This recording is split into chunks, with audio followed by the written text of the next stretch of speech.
Welcome to episode 189 of the only real estate podcast worth listening to. We've got a motley crew today. I would say this is the best crew that's been in here so far. Honestly, this is like, what's your favorite super group? This one. This one. There you go. Not even going to spend more time on that. This is the big three? Is that what you're We saying? call it the Big Three. This is 100% like Michigan, but they're going to win a championship. We're going to get started right now.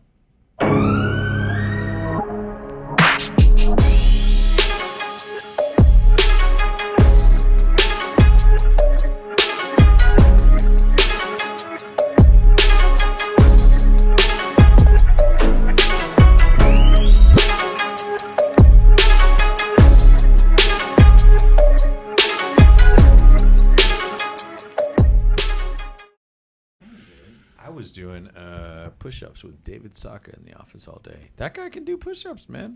Yes. Is that why you're giving us an extra button today? 100%. I'm going to tell you guys right now. Showing it off. This is not to like be weird about it. My arms are not where I want them to be. Yep, you made it weird. Abs and everything, my legs, but I do have this weird chest where like all my shirts look like this. Mm-hmm. And that's the only part of my body that I'm really proud of. I mean, you can buy bigger anyway, shirts. I could. But then It's a youth large. my 31 waist Medium. would feel very weird. I'd look like the guy from Despicable Me. It's true. With a very big top and a very We'll small just bottom. tailor them in. Yeah. I do have. Is it weird that I have a sewing machine and I do know. a lot of my own tailoring? Yes. This I yeah, know. 100%. Yeah. Regardless. That is odd. What? That's not odd. It's Yeah, practical. I think everyone does that, it's right? very zen. You'd like it. Reminds me of Demolition Man when they gave him the ability to crochet. Dude, how many Demolition Man references have we had on the podcast? Not enough. We had a actually. Judge Dredd one, a Demolition Man Demolition one. Man's the greatest. Is Demolition Man basically Judge Dredd? No. I mean, Well, there's an equal I'm going to amount play of the Nick Demolition- role and pretend like I've never seen any of these. Yeah, Yeah. I don't even What know is who that? Sylvester yeah. Stallone What are we is. demolishing? What's a movie? Nick doesn't like anything fun. He does So- not. You know what is fun, though? These guys. Theron Smith with Armadillo Home Warranty in the studio for the first Look at that. time. What? What? Check out armadillo.1. I just told them not too store. long ago I didn't want to be on here, you know? He actually So, did. He was It's directly reverse asked. psychology.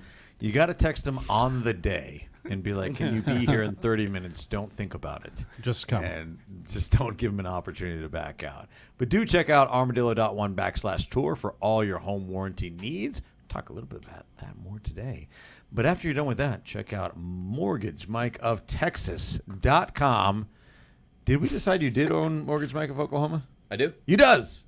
Or mortgagemikeofoklahoma.com for all of your Texas and Oklahoma lending needs. The kid is absolutely crushing it, taking amazing care of our clients as always, and we're so excited to have him here in studio today. It's because of his advanced calculus skills. It's true. So 100%. we just learned that. He can't read, but All right. Yeah. Bottom 10% SAT score in right reading. See, In can't right even say read- it. in Can't right even reading. say it. Right reading. Proof. Living proof. right reading. Top 80, 90% for math. Thank Top God I 80 do or mortgages. 90. Math. I just don't Top low. remember. Now I'm too old to remember the actual score I got. Episode just started. We'll get it back on track. But you know who is across the hall and not in the studio working her butt out is Dana Wynn with Homeward Property Management. Check out homewarddfw.com for all your residential North Texas and maybe beyond soon property management needs. Don't tell her I said that. I hope she's not watching. But she is over there. I assure you she's not. Thank you for all She's of your working. referrals. She is so upset. The other day, we got our first 4.8 star review, and she texted me at like 10:30 at night, which you know me, I go to bed at like 6. She was like crushed. I had to tell her whole story. I had to pull a couple paragraphs from Shoe Dog just to really pump her back up. Probably time to shut down the company. It was. I was just like, it was bad. So that's how dedicated she is. Anyway, that's our sponsors. Boys! Oh my gosh, it's so good to have you in the studio. And Tor Studios. What were we talking Can we just Oh, talk yeah, don't about forget a Tor shirt real quick? Studios. Oh my gosh. Don't forget about the thing that runs this show. That's okay? right. The reason I didn't say that is because I hate being the people that don't do what we say we're going to do. We We're made a going commitment to. We said next week, which is this week. So by next week. But if we keep saying next week, it's like the Mayan calendar. Eventually, something's you're going to be happen. right. If you keep saying the world will end, You're going to be right one time. gonna Tour happen. Studios, check it out. Send us as a private message. Any one of us. Yeah. Any one of the hosts, send Jesse one. Yeah. Even send Reach Theron out. one. Yeah. And we will He get knows you where to hooked find up me. with Tour Studios because that's how all the magic happens around here. Jesse's adjusting lights in the background right now. Can we call Jesse moving forward? Can we call him Coach Beard? No. Because that is an insult because Coach Beard. What? No. Because think about it. Coach Beard was obviously modeled after Jesse. If anything, you should be calling Coach Beard Jesse Showalter. It's true. It should go that If way. I happen to have a conversation with him in the future, I will do that. If you ever meet him in real life. Correct. Okay. Then that's fair. If you ever get a picture of them together, Ooh. which would be impossible, by the way, What you talking about, Willis? then, If you know the reference. boys, today, why are you taking us off the rails already? Oh my gosh. Regardless, today we're talking about building trust. The key to developing long-term client relationships. And I love that you guys are on the show today because we have 3 different sort of aligned and adjacent industries. And I think it's super, super, super important now more than ever to actually build trust with your clients because we talk about this in the residential real estate side all the time, right? Being the economic advisor of choice for your clients, right? It is not enough, by the way, nowadays to just be able to open doors and have that cool app on your phone that allows you to open a super key box. You actually have to do a lot more than that.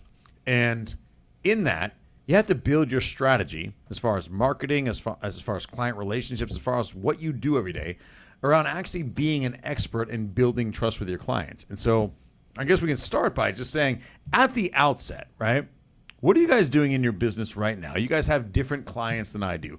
You specifically have 2 key sets of clients. That is forward-facing and then your agent partners as well, right? Theron has his actual end client, which is the purchaser of the home warranty, but they really have a vehicle between him and them, which is the agent, right? So what are the principles that you're abiding by as far as building trust on a day in and day out basis with your client? What is important to you in making sure that facet of the company is there? Yeah, I mean, aside from wearing this amazing shirt, rocking a fanny pack from time to time. We both lost that bet. We by both the lost day. that bet. I know. You thought I was going to wear it today? Oh, bet yes. yes. We Yeah. were certain. I actually almost put it on, but I figured the fanny pack and the Bucky shirt. That's a lot. It was a The lot. universe probably might too much. implode. And I was trying to be professional, and it's a professional That's smart. podcast, so that's why I just wear the shirt. Is it? Is it? Anyways, we've changed the terminology of professional, but yeah, I mean the biggest thing that I'll hear from agents, right, when it comes to home warranty is, they want someone who's going to answer their phone. That's one of the biggest things is they don't they need a representative because home warranty is a little nuanced, right? Yeah. Mortgage a little nuanced as well, right?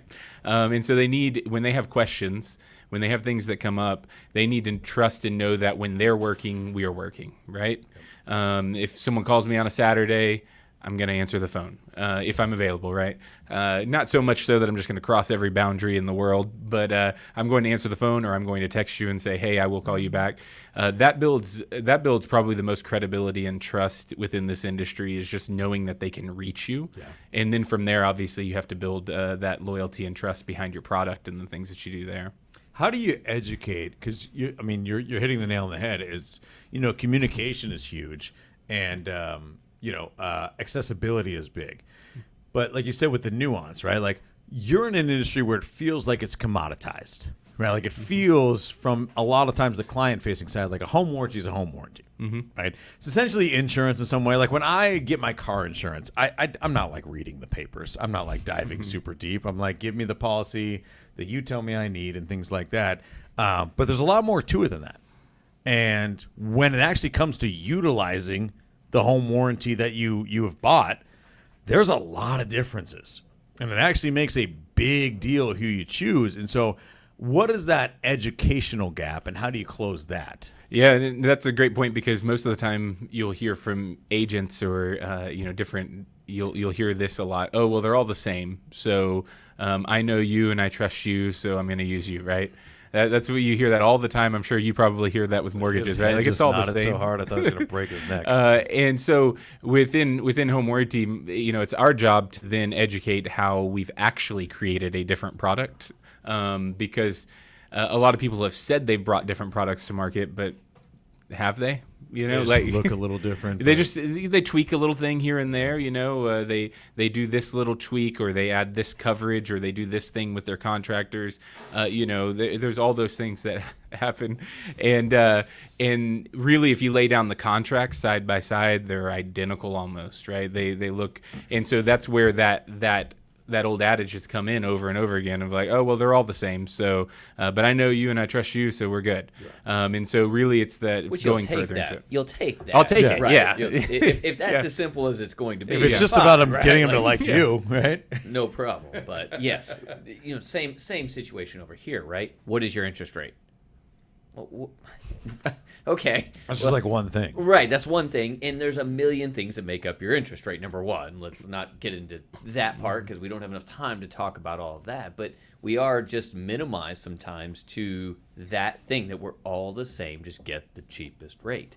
But the reality is I've never been the cheapest, and none of the lenders that you know or work with are the cheapest. You can go online, you can Google interest rates, get those online lenders that are absolutely horrific at what they do to get you the cheapest rate if that's what's most important to you. But good luck closing because you won't. That's the reality. But we are so easily and quickly grouped into this like bucket of other people as if there's no separation. But the reality is we've been around for a long time. So we are doing something a little bit different. There is a nuance to our profession. There is a trust that we build, not because we're extremely good looking, wear Bucky shirts and have fanny packs. Not everyone can be like me. Not everybody. I strive daily to reach. Follows me around Walmart all the time. I do. We've got to stop meeting like this. But the reality is yes, because of commercials, when I say because of commercials, that stupid Muppet-looking doll. I think it's Bankrate.com. I think it's Bankrate. I know exactly what you're talking about. He's in his boxers on the couch, and his buddy's like trying to buy a house. He's like, "Why are you calling all these lenders? Just go to Bankrate.com and get this button." Right, and do all this. And it's like, what if we got like a Muppet doll of DeBacker to do the sponsor for his spot every time on the podcast, and Nick would hold it up with his hand and. And fine, we'll use the same And tagline. he'd be holding that mortgage Mike stamp of approval in his hand. Exactly. Yeah. He's stamping the table. Why shop around? Just call Mortgage Mike. Fine, we'll do the same thing, except we'll direct it my way, of course. But there are so many things that maybe it's our fault. Like maybe we make it so easy that we don't stress really the things we are having to do. Yeah. To make it easy, because there is so much that goes into it. The reality, and I'll speak on mortgage, there are so many things that can go wrong. But if you've been doing it a long time, you understand the guidelines, you understand this, then it's just second nature. It's just like riding a bike, right? And there's so many things that I, in a way, take for granted because I've been doing it so long that when I hear someone say, God, I came back to you because you made it so easy last time, that's the ultimate compliment. Yeah. Because I never made them realize what the real process is like to do it and how many people are involved and how many cogs there are in the wheel to make it work. So, I mean, you're 100% correct. And I would love to know how this kind of expresses itself in your industries. In the line that I've kind of always fell behind when it comes to clients, because people view us as a commodity as well on the agent side a lot of times. And I find it very valuable. I take that idea of being the economic advisor of choice very seriously, and I find it very valuable to be able to talk about markets and even the macroeconomic effects very, in depth a little bit, because I think that builds, whether or not it's super relevant in every single conversation, it builds trust in that, look, the hundreds of thousands of dollars that I'm going to spend on this asset, the person managing this transaction knows what they're doing, right? And whenever, I kind of come across that idea of, the other agent will do it for less or whatever, I kind of stick behind the line of, look, in this business, in this transaction, one conversation could affect your bottom line by $10,000 to $25,000. Do you want me to have that conversation or you or a weaker agent, right? You actually don't even get to have that conversation with your clients if you haven't built that clout, though. And that, I think, is one of the issues with real estate agents specifically is we actually think we're all worth the same. And unfortunately, we're actually not. And that is a super frustrating experience to go through as a seasoned agent. Because the flip side is people are discounting their commissions because they're not as valuable. And you don't want that to happen either. But the skill set is not all the same either. And I think that's what happens. It's exactly what you're talking about is the cheapest is not always the best. Right. And that's kind of how it manifests itself on the agent side is like the cheapest is definitely not the best. I agree. Because one wrong move in a transaction could cost you a hell of a lot more than you're saving. Absolutely. You've got to have somebody that knows what they're doing. But how do you prove that up front? And that's the building trust quickly aspect of it is you haven't actually gone through that negative experience yet for me to show you the flip side. So I got to be able to build that trust with you early on.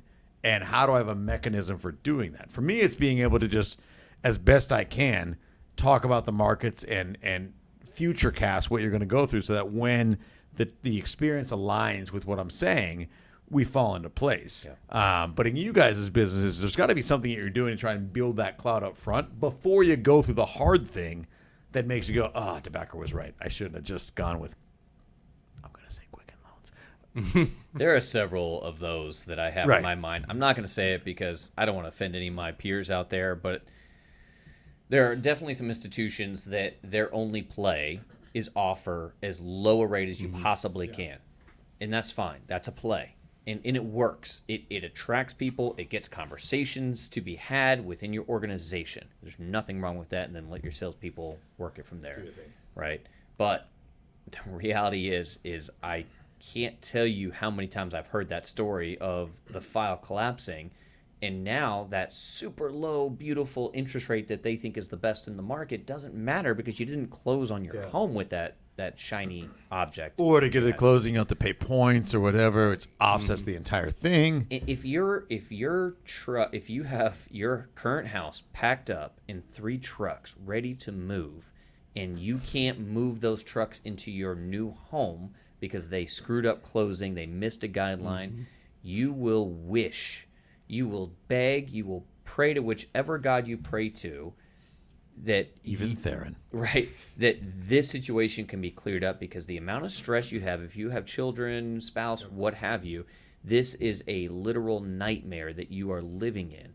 And that situation, again, happens when you typically are looking for the cheapest item to help you move forward. Well, you got money on the line, earnest money, things like that. 100%. So, I mean, it's not like it's just the stress. It's not a free out either. And sometimes it works out. Sometimes it does. When you look at this from our home warranty perspective, right? Our product isn't the cheapest in the market as well, and there's a reason for that. You get rid of a bunch of exclusions. You allow people to use their own contractors. I mean, there's a lot of cost that comes into that. When people look at it at just a dollar amount, let's think about it for a second. This is a logical conversation that you have to have before something breaks down for someone. I mean, if you just even simply think about the HVAC, because we're in Texas, right? That's the big ticket item. If that thing, how many did Dana say earlier she had blow this week? 4, I think. 4 this gosh, week on the you have one of those fail on you, and you have to have a full system replacement. You're talking of $7,000, $10,000, $12,000.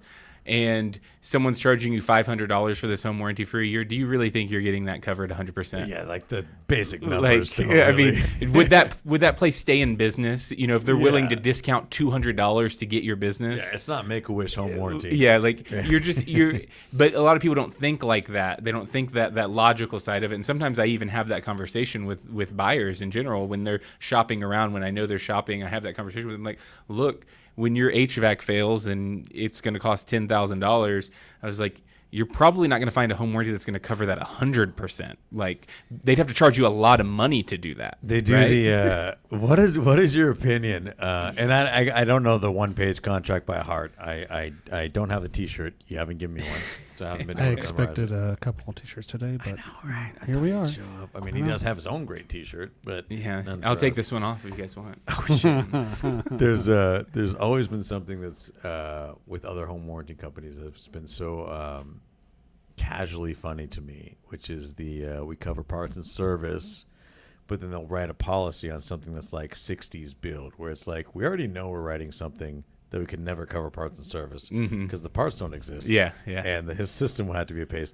Like, why are we even having that? Like, if you break down, get it outside of like the systematic process of it, meaning like you sign up for something and I write the thing or whatever, and you just sat down with somebody on a human level. You're like, hey, if I pay you X amount of money, will you provide me a warranty? And they'll go, okay, like, what's the asset look like? You're like, it looks like this. And they'd be like, well, here's how we would do it. You would never do it in that way. You would never do parts and labor on something that you could never do parts and labor on, right? Yeah. But like so many other companies do that.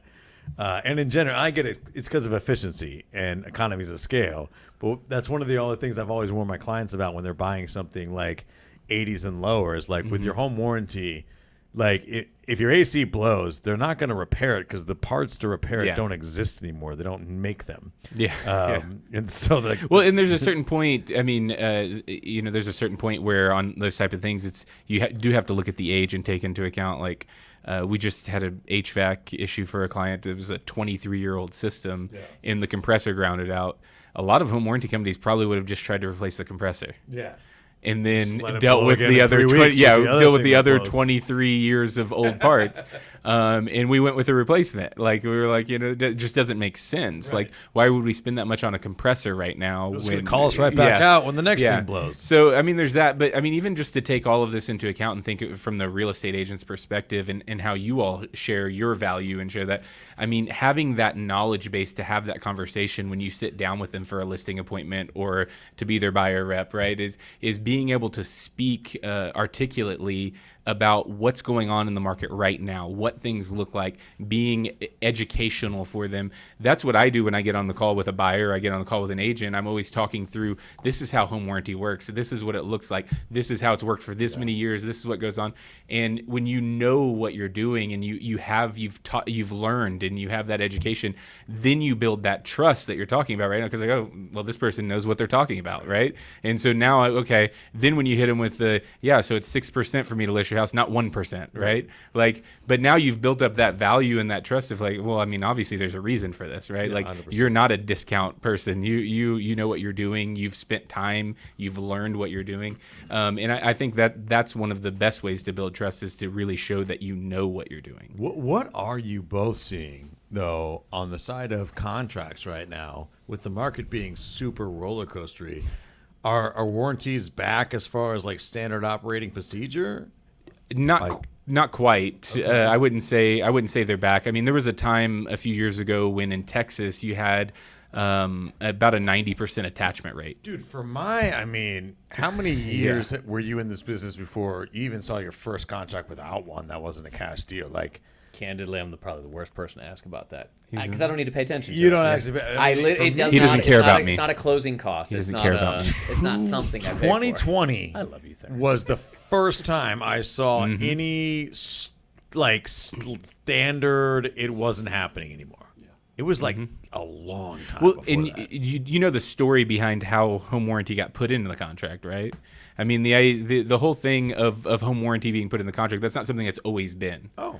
That's something that it got lobbied for a little bit, rubbed shoulders with people in Austin, that type of thing. But the idea was agents have a liability that comes into place when they sell this home, right? Yeah. And the whole idea of home warranty in general came about because there was this liability and home warranty was coming in to fill that gap of where that liability, it was a protection. Interesting. And then it got added into the contract because there was people rubbing shoulders with those Trek people down in Austin saying, hey, look, if we put this in the contract, it's going to be attached a lot more. It's going to lower our liability. Yeah, lawyers are pissed off at that point. Yeah. So, Attorney. But the idea is in 2020 hit, and right now we're at a point where it's starting to come back over the last 6 to 8 months probably.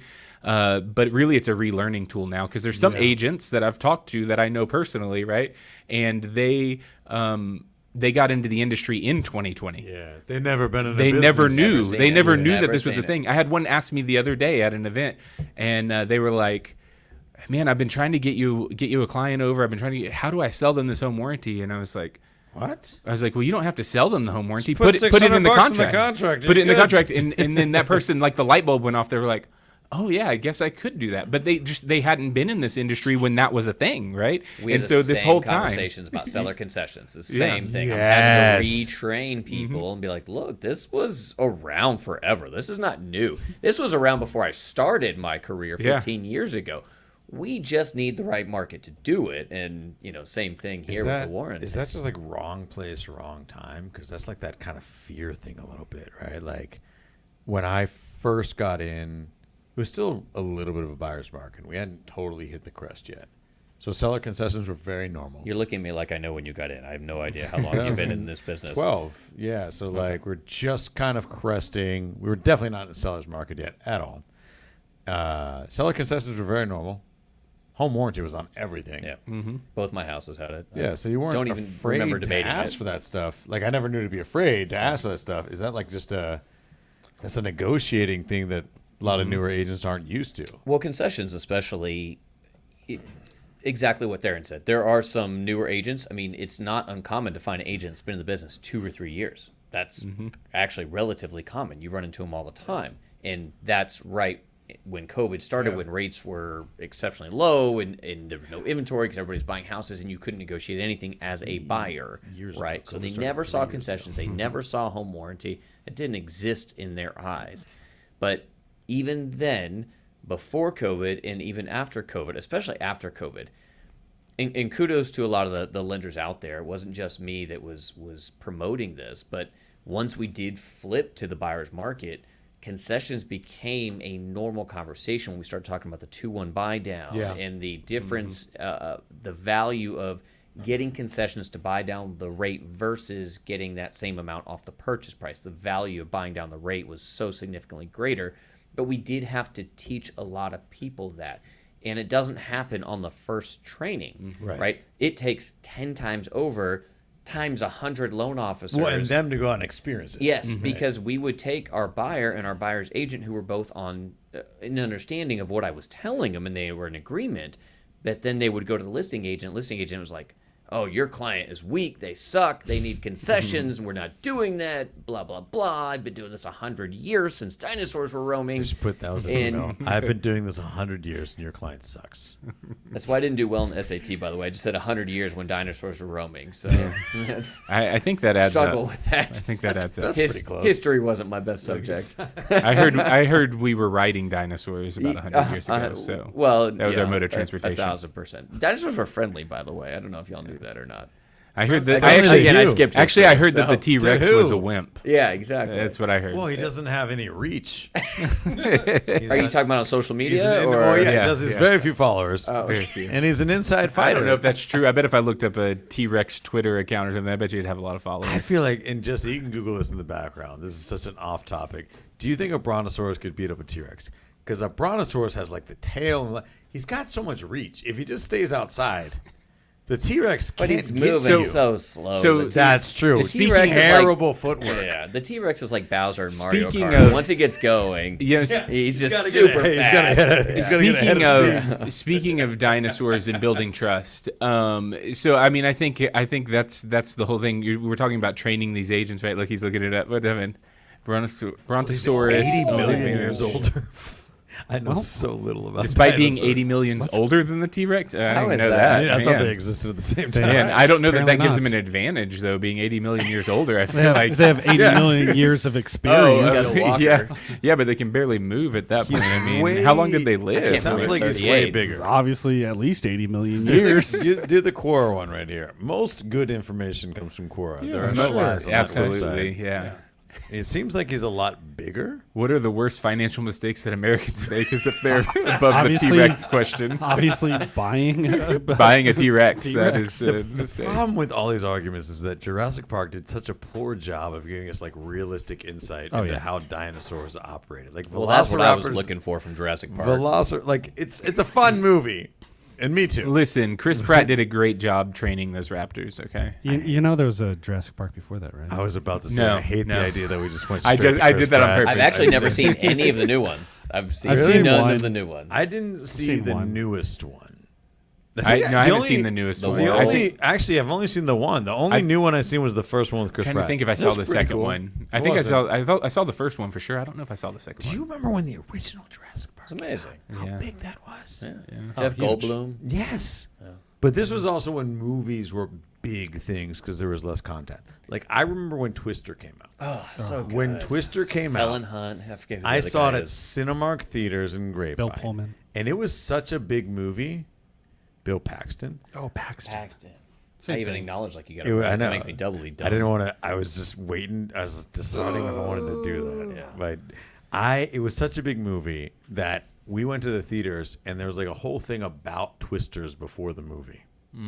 Like every show was sold out, and then there was a guy talking about Twisters before the movie started. They like hired him. He like came out. That's wild. It was bananas. Twister still plays, by the way. I don't know. It's if you've such a seen good. it. for sure. We watched it about. You're like, I'm in maybe a North year Texas. ago. I live Twister. Yeah, right? Yeah, You know, like- exactly. No, If they only do had a still home play. warranty. Yeah. yeah. So no. Sorry, insurance. Twister still plays. Yeah, I like Twister's a great movie. Yeah, Dorothy. You know. I used to have such a crush on Helen Hunt. Now Did she you? does not age. I mean, I'm Ooh. not saying she doesn't age Whoa. well, but now in 2023, looking Wow. back at her in 1990, it's like, Have you watched? But I was also like 8 or Have you 10. watched- Yeah, there's a lot of questionable decisions Right, at that point. 100%. Yeah. Have you watched movies later on that you thought were really good movies that Oh, didn't age well? yeah, Like one sure. that I watched the other day. I don't hate this movie, but it wasn't as good as I thought it was when I might have been younger and more pretentious.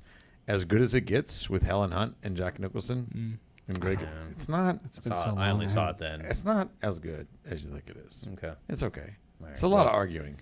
Even if we didn't have this conversation, it wasn't on the list of movies to rewatch. No. So I think we're safe here. Just telling you what to not watch this weekend. Thank you. If you were thinking about watching as I good as it appreciate gets, that. skip it. You know, John Wick 4 is almost 3 hours. I have not seen it yet. Oh, We I wanna we, see it. we It's were going supposed to to be watch it really last good. night, and we're like, almost Too 3 short. hours. It's supposed to be really good. Too short. Is it? Yeah. I would love to see the dialogue per running time ratio of the John Wick movies. It's got to be the lowest on record. If you're talking think about a 3-hour movie versus actual conversations that are had in the movie, that percentage has got to be the lowest in cinematic history. And it's not even close. You might be right. I do appreciate John Wick because now I can just put it on and I don't care because I'm not. You Yeah. know, it's just you get those action scenes. You don't really need to get caught up. He's still fighting people. Yeah. But this is how I build trust with my clients. Is I have these 100%. types of conversations. Yeah, I mean, you just show them how much the movies lie to us, and then you tell them, "I'll never lie to you like that." That's right. Never. Just look him in the Look him eyes. in the eye. I'll never pretend to be Stop the looking John. at don't- my eyes. don't break eye You're contact. like me. Eye contact is severe. I've lost control of the show. That's why I don't have. I don't know. You guys went down the T-Rex. I know, seriously. Like, I mean, that was all I you. think we got a full answer on that. Anyway, pull up a good question in the background. Regardless, Irregardless. where do we go from here, boys? Market wise, client wise. Well, let's. It feels very. The market sucks right now. Does it? Yes. Okay. So we had the CPI report yesterday, He was just Consumer Price waiting for me to Index. ask that. I Yeah. know. I had this. It's like, I hate this place. Uh, About to wait, go to wait. Mars. Did we get a decision? Yes. Yeah. Yes. Yeah. They're skipping. Yeah. So the Fed is skipping, raising. But did Jerome talk? Yes. Yeah. If you'd shut up, I'll tell you. Oh, sorry. Jesse So- and I usually That's why do he's this here. live. So they came out and said they're skipping, and that's a very specific phrase that the Fed uses because they're going to let all of the previous hikes kind of play out a little bit, and then he also said that we still see another couple hikes in the future, which sent. Well, they seem to be working, so it's good, huh? Yeah. And here's the thing: is if you look at the CPI report, Can you pull up a daily chart and the for data, us? it's not good. Or at least the mortgage-backed securities are not good. But the reality is inflation is coming down. It is happening. And July CPI report will also be good. The Fed is just so dumb. Gosh, they're so dumb. And they don't understand the data that goes into. Speaking of building trust, Yes. you know, Yes. But honestly, these types of conversations with clients, because they see this and they hear this, and they only know what CNN and CNBC report and these. and they only see the headlines too, That's right? the point. I mean, they just see this. They see the clickbait headline, and they just think the sky's falling, yes, and and everything's clickbait's over. exactly it, because those reporters, quote unquote, are going to take the most headline grabbing data from the report and post that so people click. That's all it is. And people believe it. The first one. They truly think that we are in a terrible position from an inflation standpoint. But the reality is inflation is moving down. It is a head scratcher as to why rates are moving up. Today it's not. Today it makes sense because they came out and said there's going to be 2 more hikes, and we did not want to see that.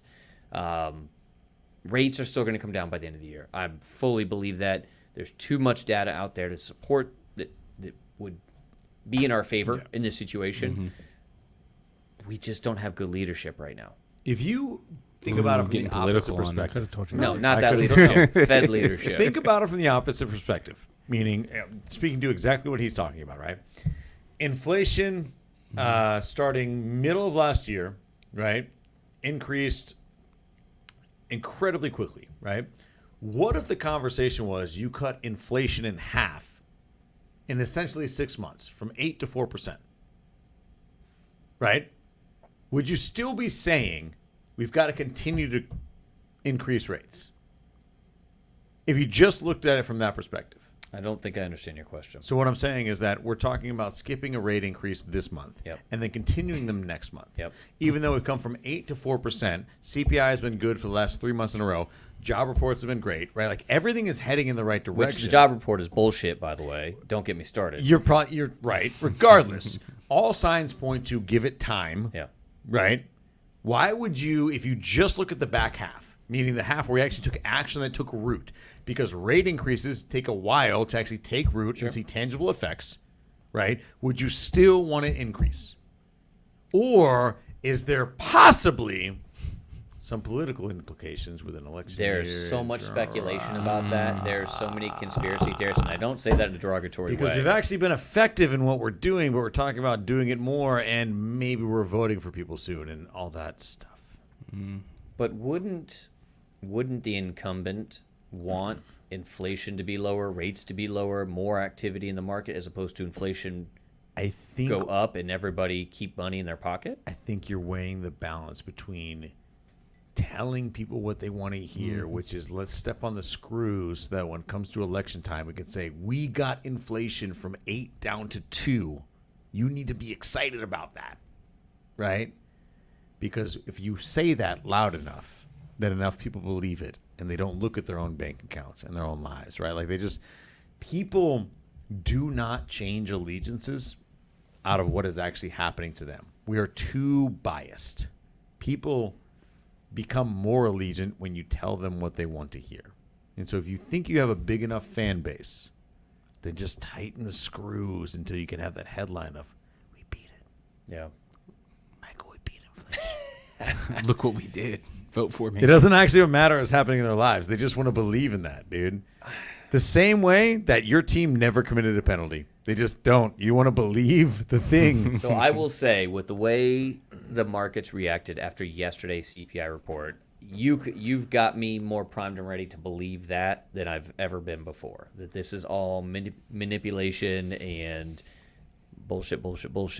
And I'm Aldous Smith. that's actually the second time I've quoted that today. You're doing I a lot of swear, get I into did the it Greek. via What was the other text. one? I don't know. You're doing I a don't know. lot It of... was just the bullshit. No, that wasn't that. Yeah, he's done that multiple times. That yeah. wasn't getting into the Greek, was it? Was it? He knows a lot of uh, words. Forgetting Sarah Marshall. Forgetting Sarah Marshall. Same movie. Yeah. You know what I mean. Well, same character. Thank you. Yeah. Same cast, everything. I mean, just same movie exactly. No, look, I think there is something going on there that we can't see. There was such a weird sell-off yesterday in the market; it didn't make sense. Fed wanting to come out and say they're going to raise it 2 more times doesn't make sense to me. I'm also not an economic genius. I just do mortgages, right? I'm just some small guy over here. Yeah. But You know who also isn't an economic genius? Any economic genius that works at the Fed. and I think that goes with politicians in general, right? Like how many politicians, what is the likely percentage that most of them have that other agenda, even if it's like a minor, that they make a decision based on funding their own interests, right? Like I'm getting super wordy here, right? Like, But you could make a lot of money. right. saying the right How things. many politicians really do it for the greater good.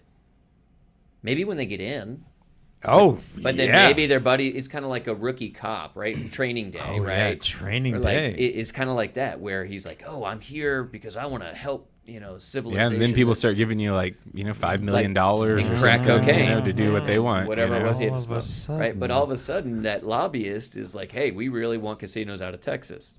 One subject there, it's not that bad. right? So we're going to give you hundreds of millions of dollars because it's very important to us over here. And he's like, "Oh crap! Like, I'm going to live in some foreign country on a beach the rest of my life if I take this money." The connectivity is so crazy because you're so right. And then all of that amounts to us talking about having to build trust with our clients because rates are all over the place. And man, what a strange world. It is. I mean, you're not wrong at all. Well, of course, Anyways, I said it. I mean, That's a Come on, guarantee. like, how do we, I don't know, where do we go from here, right? How does the market in a super digitally fluxed era ever get back to the way that it was? Meaning long bull markets, short volatile bear markets, right? Recoveries. I feel like with connectivity and the super hyper speed of the dissemination of information, we're going to be on this roller coaster forever. Like you're saying right now, the market's crazy, but also for a second, it seemed to be good for a second all of a sudden, and then it was bad again. Right? Are we doing? Have we compressed? Just a couple tweets and everyone's mind's changed. Like that's what I'm saying is have we compressed market cycles because the dissemination of information is so much quicker? I've used this example before. Like you might need to Google this again. Like how long did it take for some soldiers to find out the Civil War was over? It was like 3 years. Yeah, it was a while. Right? Have we compressed market cycles so much that we will do this for like ever? June will be good. We will. August will be bad. We will. Just like we might. And the reason is it's I don't think it's because of crypto, to be clear. I think crypto exposed our reactionary lives that we live now, where information is at your fingertips. So immediately you get herd mentality that is going to flock towards whatever the latest news is, right? Yeah. There's an old saying that you buy the rumor, you sell the news, right? If you can live by that today, especially, you're going to be very wealthy. Because the reality is the public is just waiting for the news to come out, and they feel that if I react on this faster than anybody else, I got it. I'm going to make this money. I'm going to make this smart move. But the reality is, it's too late. It's too late. But the other 100 million people that are still a little lag because they're at work that day or school that day or whatever it is, are hitting that same button, and it's wild how many people are wrong now because of this knee-jerk reaction. And to what you're asking, it absolutely is the case where 2 weeks on we're a buyer's market, the next 2 weeks we're a seller's market. And why is that? Well, because people are looking at interest rates and they're like, I can't buy today because the rate went up an eighth of a percent. Eventually, right? We become smarter. Right, and we I don't would fall like- for this I anymore. would like to think over the long term. Eventually, at least some of us will, Right. and we'll be on top because Well, of it. we're not right? still Like- all smoking and thinking Yeah. that it is actually making us healthier, like we did That's in the true. 50s. That's true. So I would like to think that hopefully, eventually, we'll all become smarter. Yeah, I actually find I it like to odd think when I that, see too. someone smoking a cigarette. I just it's don't see weird. it as often It is anymore. Yeah, yeah. You don't even need the Like, truth huh. commercials. People do this. Okay, all right. So I think eventually we all become smarter. That's what I would hope, right? We all learn how to digest this information that comes so quickly and learn how to sift through and know what is being manipulative, what is truth. I mean, the truth in general. I mean, that's a hard one these days, it seems, because it seems like we get swayed to believe that something different is true every day. And so hopefully we get smarter and start to learn how to work through these. Maybe we still are on the roller coaster, but maybe the roller coaster turns into the Judge Roy Screaming instead of the Texas Giant. That's actually a maddeningly good That was reference. actually That's a very good amazing, reference. and I knew exactly what he 100%. meant. It was perfect. I think so, right? The FOMO is just such a dominating emotion. And I mean, you might be right. Maybe we do adapt. I don't see the younger generation adapting because the younger generation is only on their phones, and they are the ones that are going to be exposed the most to the instant instantaneous information and trying to quickly make a move based on that. To me, it doesn't come until we're physically slower, so we can't hit the button as fast. But oh god, He's got to get his glasses out to look at his phone. there are just inherent speed readers. bumps that we have at this It'll age. just be a screen on your phone that has your prescription. Yeah, Yeah, no doubt. It But adjusts. I think that I'm very concerned about the generations that keep coming out because that is normal practice for them to react immediately, in my opinion, because the data is pinging them. The breaking headline is pinging them, saying, "Oh, we've got this, we got that," so they're going to react accordingly, as opposed to stopping, thinking, being patient. Because again, once they get pinged, it's too late. Yeah. The information is already out. The smart people already knew it was coming. So talking about the younger generations, and you said this a second ago, do you actually have an opinion on the future of crypto? Like its applications? No. Do we adopt it? I don't. No? I was along for that ride. I think that. I was literally I was a You herd fell for mentality. it. Well, If you look at my account right now, I sure fell for it. I mean, we all it's not did, performing very obviously. well. I just think, well, it's all speculation now because it's not applicable. It was always speculation. And so was currency for a long time, though, like fiat currency. No, I get it. Once we moved away from the gold standard, all fiat currency became speculation. But right now, for a we're while. still speculation. 100%. I think we always will be, and that's the trade-off is more security, but then the con is how easy it is to manipulate a centralized currency that you can have as much as you wanted it at any time. It's funny. Think about this: a different country, a different country just bought the PGA Tour. All right. They did. The U.S. could stop selling you bonds if they wanted to. And so you, outside of any sort of regulation, when you call it a decentralized currency, that does also mean that the strongest win if they want to. And so I don't know that a lot of people are thinking about But that. our government's going to allow it to continue to be decentralized by nature. Well, that's the thing. Well, they won't do it officially, but it'll just become a tug of war of resources, right? The U.S. will buy more crypto than Nigeria. We have more money, right? So at the end of the day, Do if we? anything, it just essentially evens out. We right? have great printers. But I think that Yeah. it becomes a more volatile currency war because you're not actually printing your own currency that you control. And so it's like, imagine you have a whole bunch of, like, it's hungry hippos all of a sudden.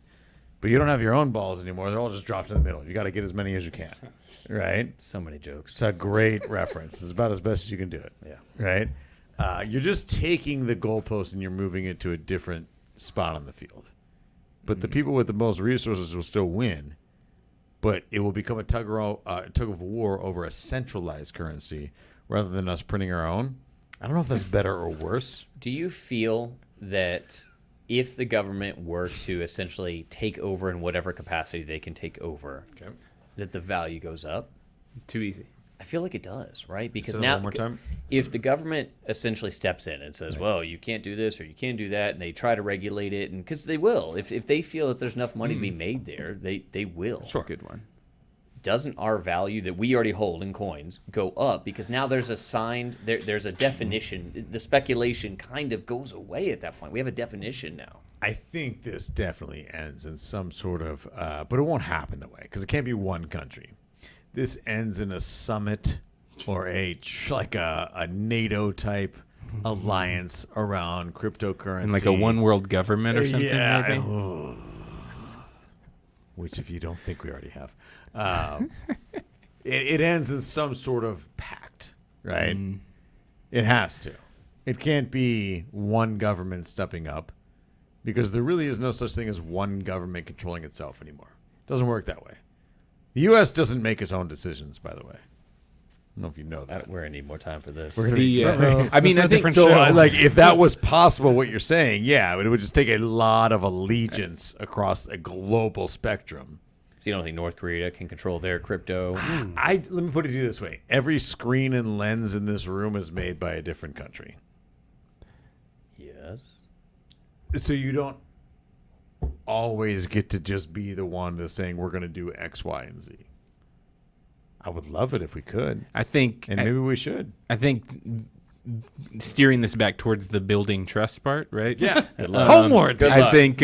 Well, no, I just think in general, building trust means that we have to be less driven by our emotions, and we have to be more driven by actual logic and facts. And if we can be that centered person who's not emotionally driven by this stuff, then we're going to be way more trustworthy than the person who's driven by every fleeting emotion and every tweet and every headline that comes around. That stands true on principle and stands true on the actual facts and the actual way things are going. And you can weather those roller coasters a lot better, I believe. That's a super good point. Bringing it home. You're welcome. Damn, that was He's, super good. he's sitting in Nick's seat, so He is. That's the Yeah, wisdom. I forgot seat. every movie that ever existed and every song while I was sitting here too. So, All right, what did you guys agree on here? all right. I think we're gonna do this one. Okay. Which one would you rather deal with, considering you have to live with them? All right, here we go. You got 10 dogs. Okay. they're too old to be house trained. They're set in their ways. So we're assuming none of them are house trained. Okay. Correct. No big TV. All right, that's fine. 9 killer plants that feed on human blood and limbs. Ooh, that's dark. Jeez, how would they get to you though? That's kind of where Yeah. I'm at with this. Like, are they stationary? Got to Yeah. avoid certain spots. Well, Hey. or are you having to feed them daily? Like, it's are true. you now a serial killer? You got 8 cows that must live inside your house. I'm not and worried fart about a lot. I'm not worried about the fart. I'm worried about the other things that come out of them. 8 elderly but entitled homeless people. What? 7 koalas, and they'll bite you when hungry or tired. Or 5 well-behaved 3-year-olds that play a lot. I think DeBacker can almost go to the 5 well-behaved I don't 3-year-olds. even know. Like that's. Is there such thing as seems- 5 Yeah. well-behaved 3-year-olds? Is that an oxymoron? Yeah. Where are they? Like, Well, what are they they doing? robots? Who are these children? Man. Okay, the dogs are out immediately. I'm gonna tell you right now. Yeah. 10 dogs I'm pooping. gonna reveal a little bit about my personal life. Yeah, it is 3:58. You hate animals. No, there's no way. I've been doing this for 6 months now. I have a 13-and-a-half-year-old. If I don't make it home by 3 o'clock, I gotta clean something up. It's not her fault, and I gotta do it. And if they're that old, it's such a beating, dude. And if I had 10 of them, yeah. Do the 3-year-olds I've stay just- 3 forever, or how is this working? I don't know, but That's a I good think it is question. forever. I've just built that it's into my day. And do I get the tax write-off? Because that might actually solve the decision right there. And actually, the thing with the dogs, though, if I'm starting to get like literal about this, you could give them their own wing and then like tear up the flooring so it's cement, right? Yeah. And then it's controlled. You don't go to that side of the house, right? Yeah. Like stay over here.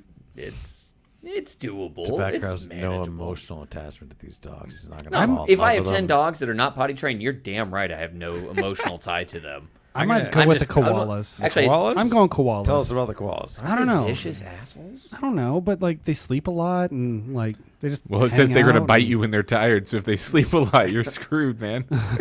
I mean, koalas just sleep in general. So when they're tired, they'll bite you, but then they go to sleep. I'm gonna give you a really hot sports. I do opinion. not want the 8 elderly and No, I'm God. gonna give you a hot sports. No opinion. old people. I'm gonna tell you why. Okay. I'm 100% doing the 8 elderly and entitled homeless people. Okay. And I think the reason is because you know what? Sometimes I'm tired too. And He's entitled as well. you know what I want sometimes more than anything is to just let it out and have an argument.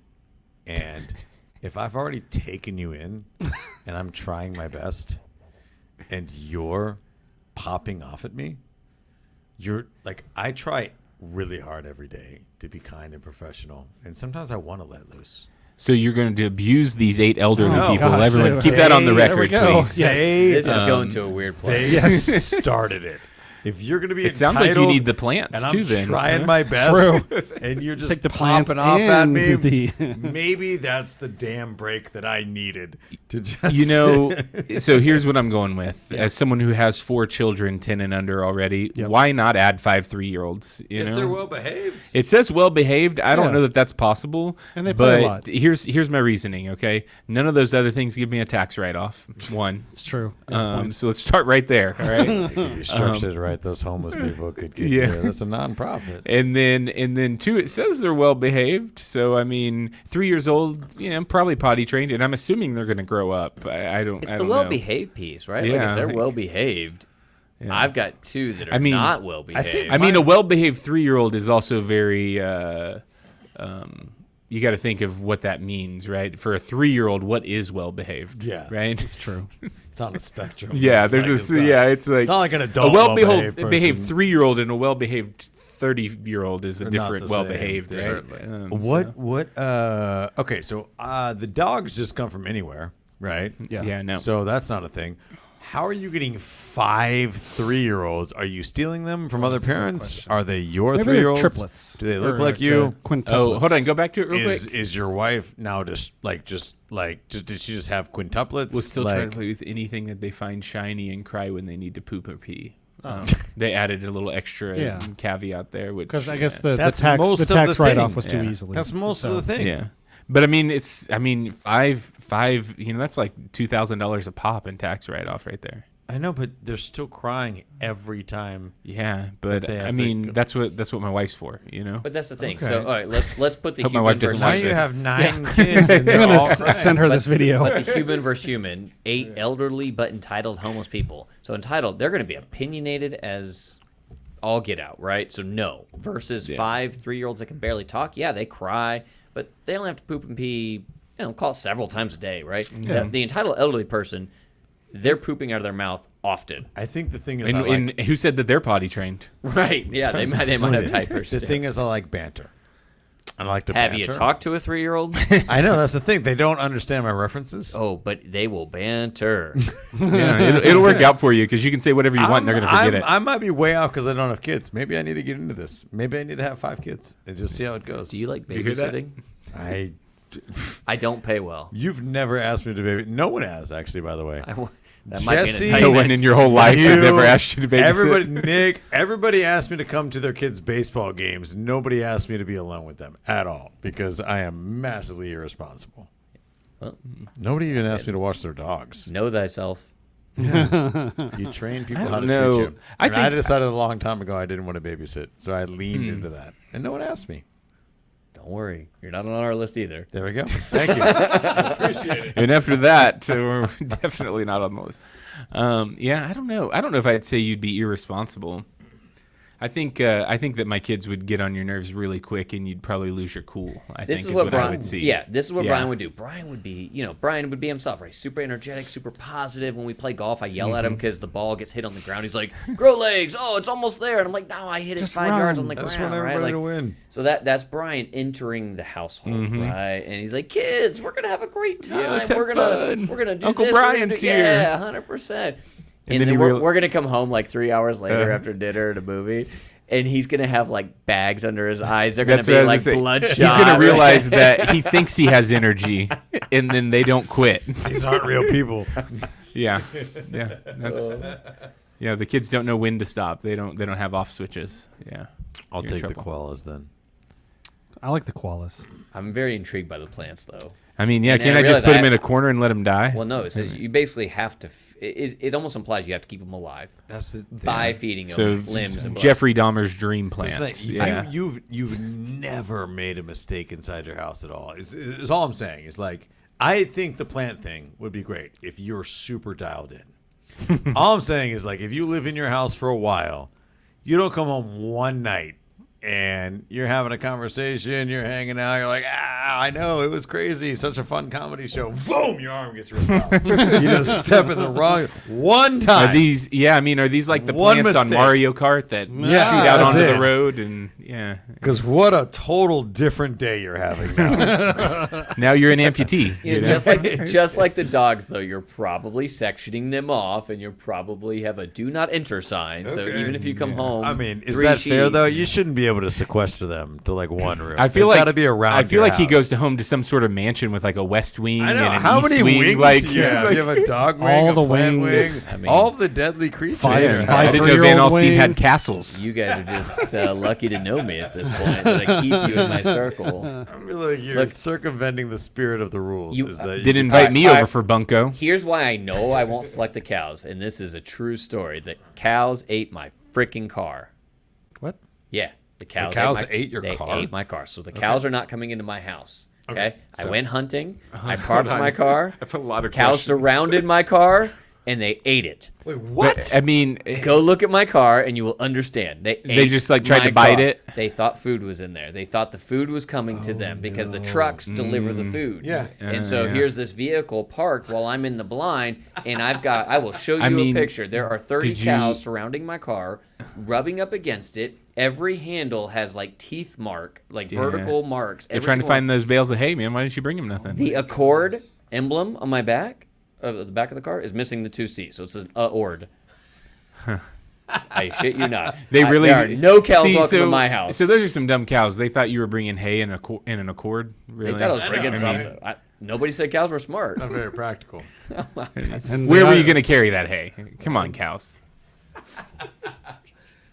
You know who doesn't carry hay? Are we gonna go?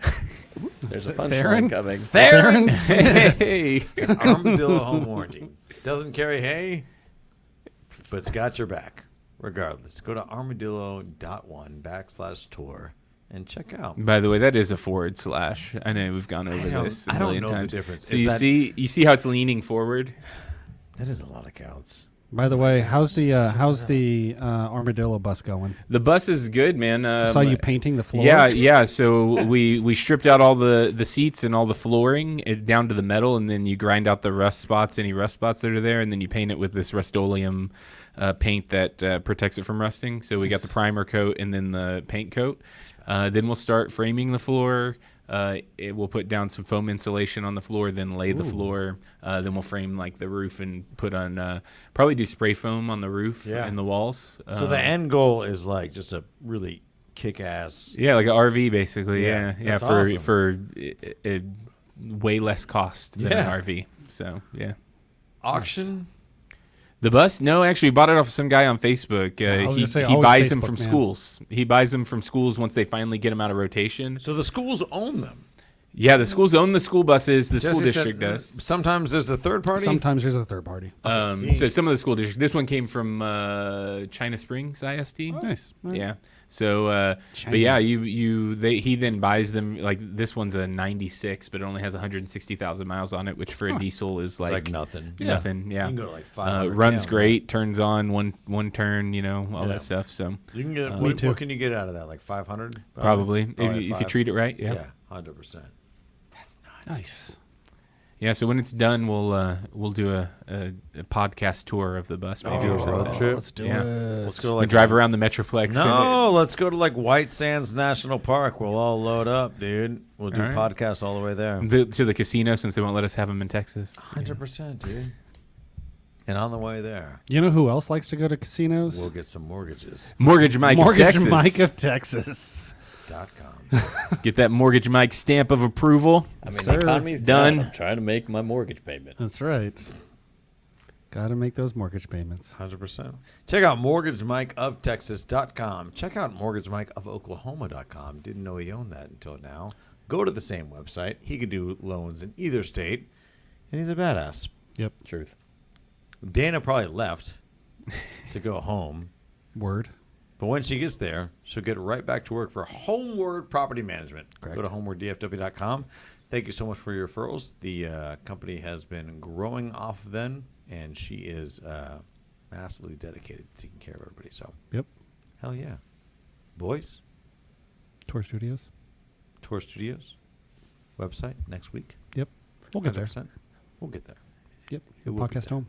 You guys come back and watch the next podcast. It won't be as good because It we will won't not. be here. Go So back to those lame ass. Nick breaks everything down. Nick might not even come back. I mean, I saw his picture in front of Times Square or whatever with his Yeah, name. wherever that is. He might be too big for the podcast. Here's the thing about Nick that you don't know. Nick hates crowds. He hates like People? I don't know. Is that what you're yeah, doing? People, Yeah. energy, all that stuff. Fun. He loves New York, which is crazy. I don't know why he does. He says that all the time. Well, he usually stays with Heather's brother, who has Yeah. a very nice Rick. place. Last time I heard was off the beaten path. Right. So you go out there and it's beautiful New York as opposed to the hustle and bustle. Yeah. That's true. He does like being in the city, though. I don't know why. I think it's because he's so much bigger than everybody. He likes walking around like a giant. Large human. He's a very Hodor. big person. Check him out and all of us next week on the show. I don't know how to end this. Maybe just Hey, thank you for watching. We truly appreciate it. Checking out another episode of the only real estate podcast worth listening to. If you're watching this on YouTube, please go ahead, hit that share button, hit that like button, and hit the subscribe button. Right? We're dropping more stuff on YouTube constantly. If you're on iTunes, leave us a review, please. We're really, really focused on building up those reviews so we can get more searchable content on there. And if you're on Facebook, like everyone else is, go over and search the only real estate group worth being a part of. You're going to want to go join that group. I'm telling you right now, there's so much gold in there. So go join, share us on YouTube, and leave us that iTunes review, please. Go do it right now. We'll see you on the next show.